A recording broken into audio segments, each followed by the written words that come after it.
ایک دن ملا نصر الدین نے کوئی نیا کاروبار کرنے کا ارادہ کیا۔ انہوں نے 5 دینار فی انڈا کے حساب سے انڈے خریدے اور گھر لا کر ان کو سب کو مختلف رنگوں سے رنگ دیا۔ اس کے بعد وہ یہ انڈے لے کر بازار پہنچ گئے۔ وہاں 3 دینار کے حساب سے انڈے بیچنے لگے۔ وہاں ملا کا ایک دوست بھی تھا۔ اس نے یہ سارا تماشا دیکھا اور ملا سے پوچھا، تم نے 5 دینار کے حساب سے انڈے خریدے ہیں اور 3 دینار سے بیچ رہے ہو، اس سے تم کو بھلا کیا ملے گا؟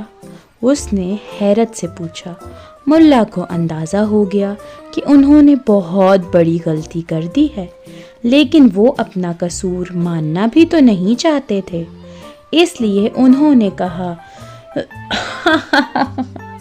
دوست، میں تو انڈے بیچنے سے نہیں بلکہ ان پر کیے ہوئے رنگ کا منافع حاصل کرنا چاہتا ہوں۔ ہا ہا ہا ہا ہا ہا ہا ہا ہا۔ سبق ملتا ہے کہ ہوشیار آدمی بر وقت جواب دے کر مطمئن کرنے کا فن جانتا ہے۔